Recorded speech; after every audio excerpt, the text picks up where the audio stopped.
mwashimye gukurikirana ibiganiro bica hano kumbonesha kure yanyu ya BTV.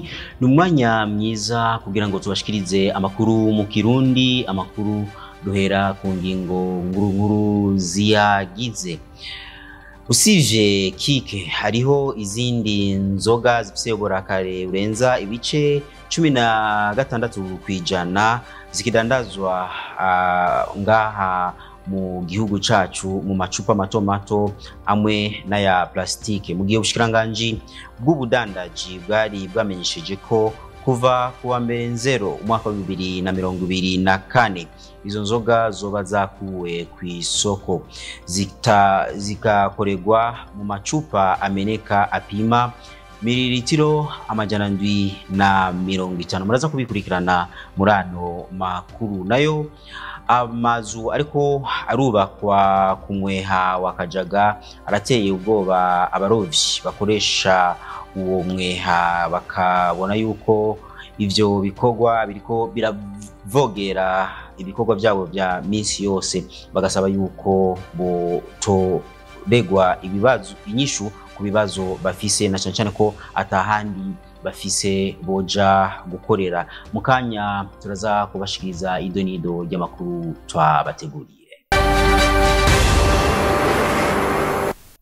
Nongeye kubaramutsa kandi ndabahanikaze kugira ngo mukurikirane idonido ry'amakuru yacu twabateguriye kuri uno munsi. Nababwiye mu ntangamarara yuko inzoga zirenza uburakari bw'ibice 16 kwijana ziracari kw'isoko, ariko ubushikiranganji bw'ubudandaji bwari bwasavye yuko kuva kwigenekerezo rya mbere nzero umwaka wa 2024 izo nzoga zizoba zamaze gukugwa kw'isoko. Ivyo bikaba biruko mu gihe ubushikiranganji bwasabye yuko izo nzoga zitegerezwa kuba ziri mu macupa ameneka, ariko kandi zikaba ziri ku rugero rupima mililitiro 750. Ni nkuru tutategurira mugenzi wacu Patrick Atungimana. Kuwa 27 Gitugutu mu mwaka uheze 2023 niho ubushikiranganje bw'ubudandaji bubicishije ku rubuga rwa Twitter bwatangaje ko kuva kuwa mbere nzero umwaka wa 2024 inzoga zose zifise urugero rw'ubukare burenze ibice 16 kwijana zizoba zakuwe kw'isoko, zigatekegwa mu macupa ameneka apima kuva kuri mililitiro 750 kuduga. Ni nayo nyishu umushikiranganje w'ubudandaji Marie Chantal Nijimbere yahaye abakenguza amateka kuwa 20 Kigarama umwaka wa 2023, aho bariko bamusaba ko kimwe mw'ivyo binyobwa harico kike co kugwa kw'isoko kuko gifise ubukare bugera ku bice 42 kwijana. Inzoga zikorerwa hano mu gihugu cacu Burundi nizinjira zivuye mu bihugu bibanyi zifise umwambiro nk'ikinyobwa kike, zifise amazina menshi, zihingurirwa no mu mahinguriro atandukanye.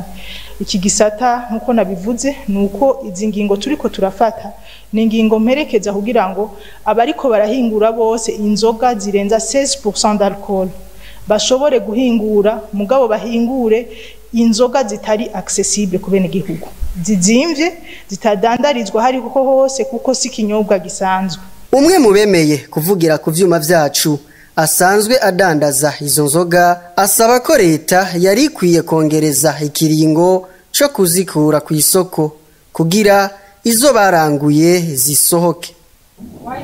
Kugacho ko twavyakiriye ntabwo twavyakiriye neza kuko nka twebwe tuba turabibitse bimwe turaranguye nka vyinshi nyama bikaba bitarahera, nka twebwe tukwa mu ruhombo tugahomba cyangwa tugaca umutahe wacu gasubira inyuma.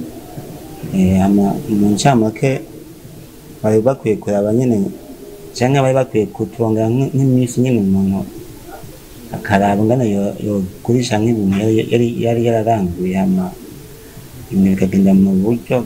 Mwomenya ko usivye inzoga ya kike na karibu hariho n'izindi nzoga zifise urugero rw'ubukare burenze ibice 16 kwijana, aho twovuga nka Kiago, Polo, Whisky Hakiri, Cheese Vodka, Susuruka n'izindi zikaba zikidandazwa ukuri kwamye kandi mu ducupa duto duto harimwo n'iziri mu macupa ya plastike. Amazu ariko arubakwa ku mweha wa Kajaga atuma ibikorwa by'abarovyi bakorera kuri uwo mweha bihungabana, ariko bakabona yuko bofashwa kugira ngo uwo mweha wabo bandanye ubungabungwa kugira ngo babandanye bakora ibikorwa byabo vya minsi yose by'uburovyi, kuko babikoze igihe kirekire bagasaba yuko bofashwa kugira ngo babandanye bakora, kuko nahandi bakesha uburaro n'uburamuko. Ni nkuru twategurira mugenzi wacu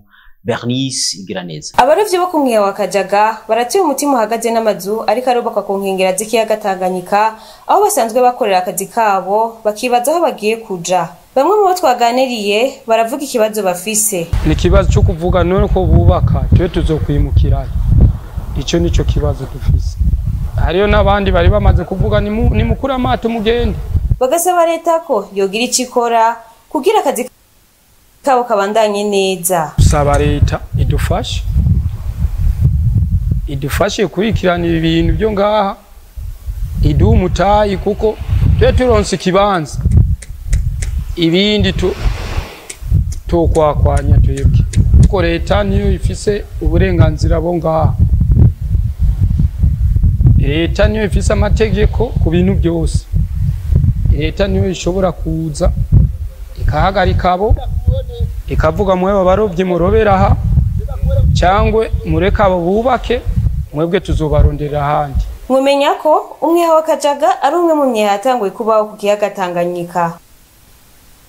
Amakorosi menshi ari kwibarabara rya Kiriri mu Irani yorohereza abakorera kuri iryo barabara, abarikoresha bagasaba yuko leta yogyagura. Ni nkuru twategurira mugenzi wacu Jules Verne Nakimana.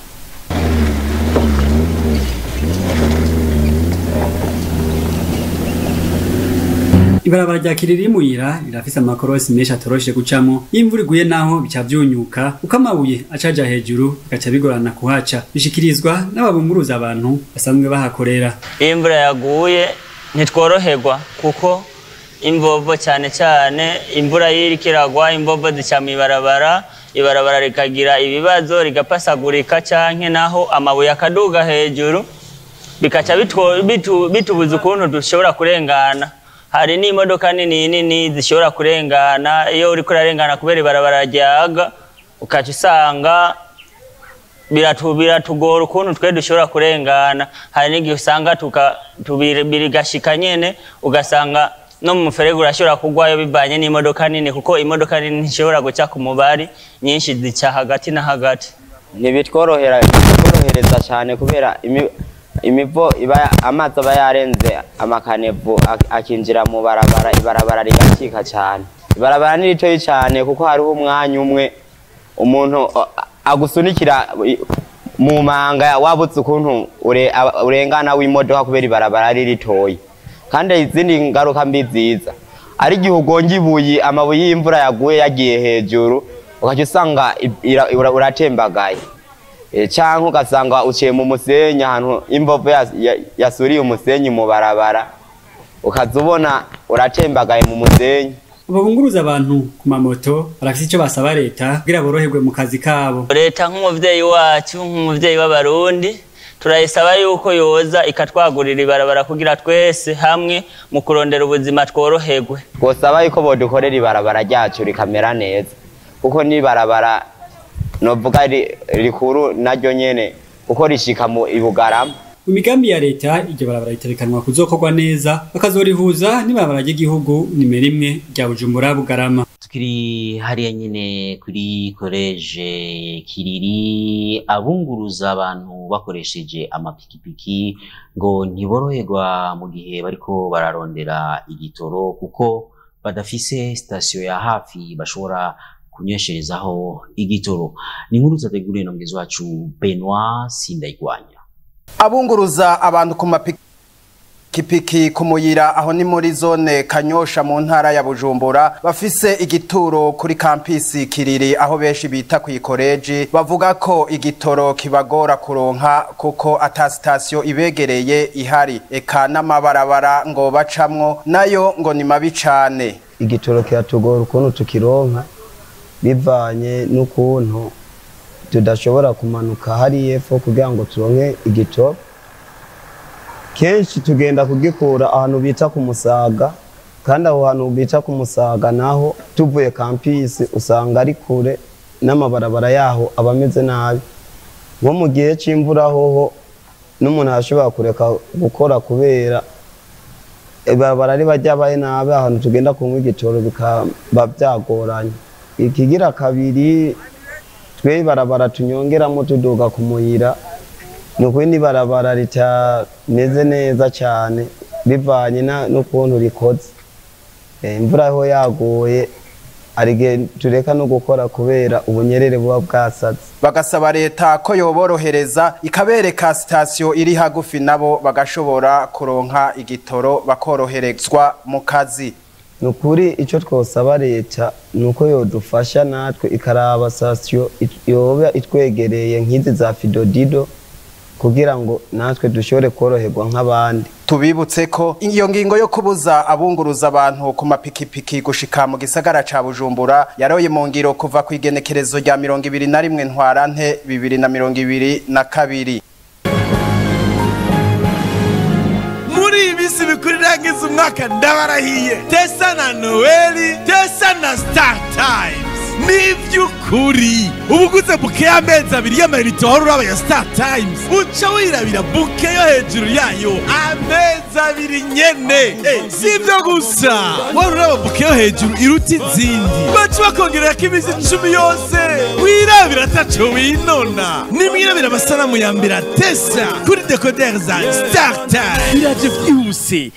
Ganza TV yitwa Ganza TV kuri Star Times.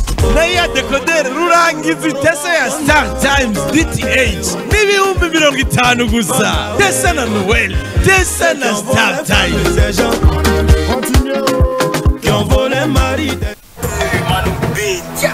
Que tous ceux qui sont prêts pour la CAN lèvent la main. Direction la Côte d'Ivoire. Je suis prêt. Que ceux qui veulent vibrer lèvent la main. Une ambiance extraordinaire. Et que tous ceux qui veulent vivre les plus grandes émotions de la CAN, je suis prêt, lèvent la main. Avec celle du flot. Oh, le but exceptionnel. Tous prêts à vivre une grande CAN avec Canal+. On y sera. Je suis prêt. On y sera. Tout pour la CAN. Toute la CAN Total Énergie 2023, bientôt avec Canal+. Un monument, cette Coupe d'Afrique des Nations. La CAN, c'est avec Canal+. Messieurs, nous y sommes. Allez, c'est parti. 100% des matchs en direct et en HD. Premier but camerounais. 2 émissions quotidiennes depuis Abidjan. Du sourire, mais une équipe extrêmement concentrée. Jour de CAN analyse les enjeux des matchs. Avec bien sûr toute l'expertise de nos consultants. Soir de CAN débriefe la journée de compétition. C'est un classico-africain. Je préfère classique. C'est validé ou pas? Avec des correspondants dans les grandes capitales africaines. Mais on va faire un nouveau détour du côté de Dakar. Une nouvelle histoire s'écrit sous vos yeux. Un scénario incroyable. Vibrez au rythme de la CAN Total Énergie Côte d'Ivoire 2023. Du 13 janvier au 11 février sur Canal+ CAN. Tout pour la CAN. Ihuru ya nyuma yano makuru yacu yo kuri uno munsi tushikirizwe na Patrick Atangimana aho aza kudushikiriza amakuru avugwa mu makungu. Amakuru avugwa mu makungu tuyahere muri Israel aho ku munsi w'ejo umushikiranganje yo kwivuna abansi w'ico gihugu Yoav Gallant yamenyesheje ko intambara iri kubera Gaza niyahera ako karere ka Gaza kazoca kigenga. Yaba leta ya Israel canke Hamas nta numwe azoba kihafise ko ububasha. Yoav Gallant asigura ko abene gihugu bigaza ari abanyepalestine. Ibica bisigura ko ako karere kazoca kegukira leta ya Palestine ariko babanje kwemezanya ko atabitero bizoba bigisubira kugabwa kuri Israel bikozwe na Hamas canke abagizi ba nabi baturutse i Gaza. Yoav Gallant ivyo yabishikirije inyuma y'incuro nyinshi yaramaze kwishikira mwako karere ka Gaza, akaba yamenyesheje ko abasirikare ba Isirayeli bari i Gaza bazobandanya ibikorwa vyabo gushika abanyisirayeli n'abandi bose bagizwe imbohe na Hamas barekuwe. Nubwo biruko iyo ngingo yiwe ntiyashimwe na bamwe mu bagize leta ya Isirayeli, nk'umushikiranganje w'umutekano w'ico gihugu hamwe n'uw'ikigega ca leta, aho bamenyesha ko ari ingingo yobije gutera intege igihugu ca Palestine kigumize abanyegaza mu bukoroni, bagasaba ariho ko ako karere ko kwegukira Isirayeli. Abanyepalestine basanzwe bahaba nabo bakagigwa impunzi, nayo abanyesirayeli bahaba bagasubizwa iyo baje bava. Ni kuri iyo nkuru turangirije ko amakuru yacu twabateguriye kuri uno munsi, nkaba ndabashimira mwese mashoko yo kurikirana. Shimire abayahagarikiye, shimire abamenyesha makuru ba BTV bagiye hirya no hino kugira ngo batorokanye, ariko kandi shimire abari mu buhinga bw'ivyuma badufashije kugira ngo amasanamu ndetse n'amajwi abashikire atankomazi. Uno munsi wa gatano wa mbere w'umwaka wa 2024, mubandanye mufashanya mushigikirana, mwirinde gusesagura ariko mwirinde gusangire kugira ngo mukomeze urukundo n'umwumvikano hagati yanyu. We yaho muba mubaho.